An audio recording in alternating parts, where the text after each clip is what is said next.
Hello, dear professor. My name is Han Tong. Today I have the honor to present my master thesis. My project is predicting bank inactive customer churn using machine learning. In this presentation, I will explain the background of the study, the goals, the data, the models I used, my experiments and results. Finally, the conclusion and ideas for future work. Introduction. Let me begin with some background. In the banking sector, churn is a serious problem because it can lead to large financial losses. It's also much more expensive for a bank to attract a new customer than to keep an existing one. If we can predict churn in advance, banks can take action to reduce it, for example, by offering better service or promotions to customers who are at risk of leaving. Machine learning offers tools that can help with these tasks by finding patterns in data that may not be obvious. In this project, I focused on using machine learning models to predict churn for bank customers. Research objectives.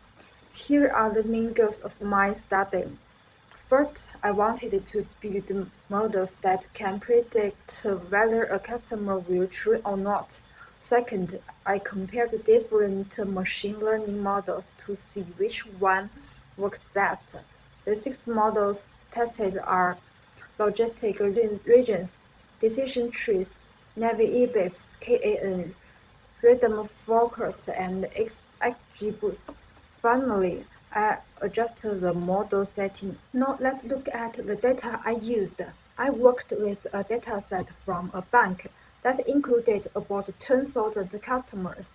The data included features like age, gender, credit score balance, tenure at the bank, number of products the customers use, whether the customer has an active account, and so on. The target label was true. A value of 1 means the customer left a bank. A value of 0 means the customer stayed. Before training the models, I cleaned the data by removing and checking for missing value. I also normalized some features to help the models learn better. Methodology. In this project, I used 6 different machine learning models to predict customer churn. Each model has its own way of learning patterns from the data.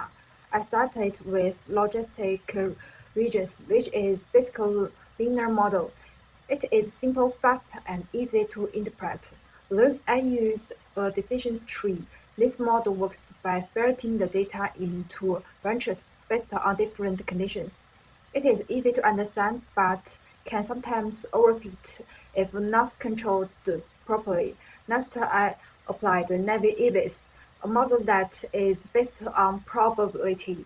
It assumes the features are independent, which makes it simple but sometimes not suitable when features are related. I also tested KNN. This model looks at the closest data point to make a prediction. It is easy to understand but can be slow when you have a lot of data. To improve performance, I tried the random forest. This model builds many decision trees and combine their results by taking a majority vote. It is good at handling more complicated patterns and reduce the risk of overfitting compared to a single decision tree. Finally, I use XGBoost, which stands for Extremely Gradient Boosting. This model building tree one by one, where each tree tries to fix the mistakes made by the previous ones. It is more advanced and usually gives strong results. I select these models to compare both simple and more complex methods and to see which type of model works better for this task.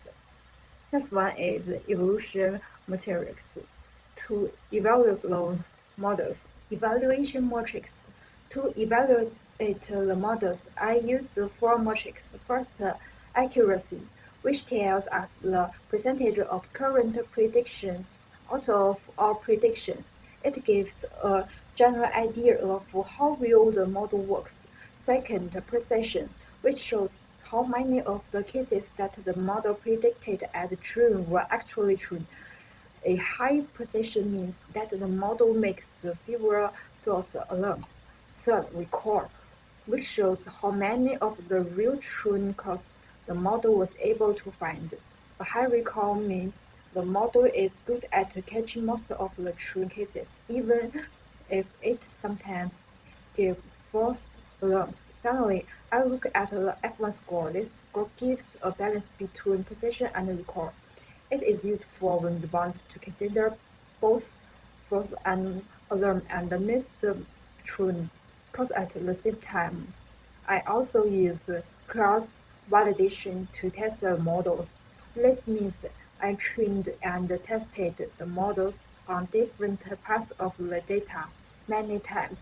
This helps make sure the results are reliable and not just due to chance to luck with a single data split.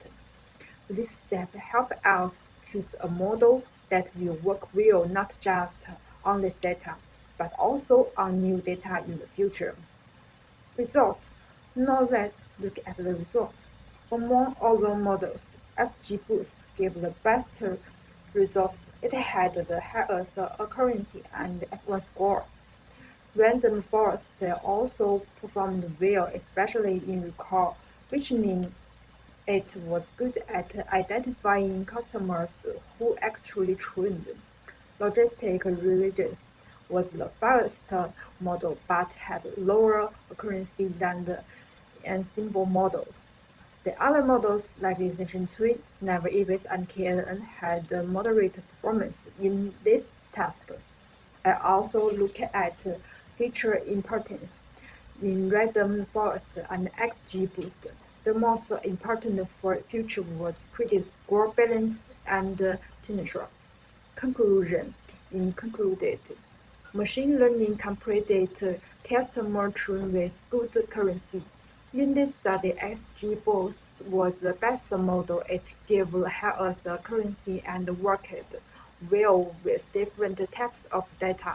Random Forest also gave good results, though not as strong as XGBoost. Simple models like logistic regions were faster to train and easier to understand. However, they did not perform as well in terms of accuracy for this problem.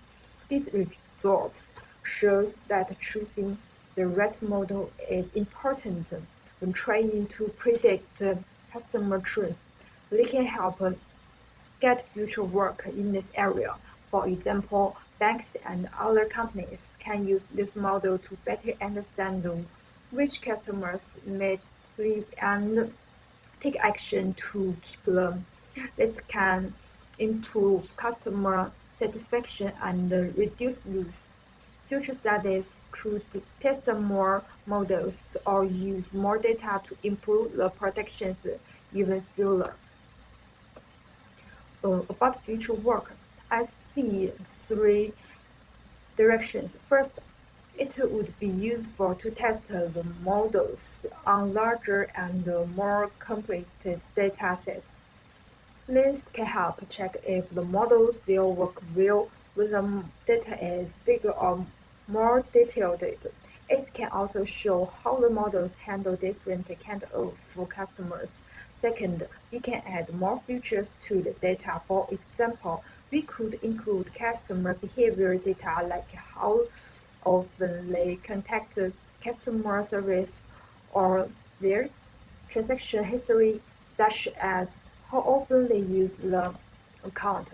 This extra detail may help the models make better predictions and spot customers who may leave more easily.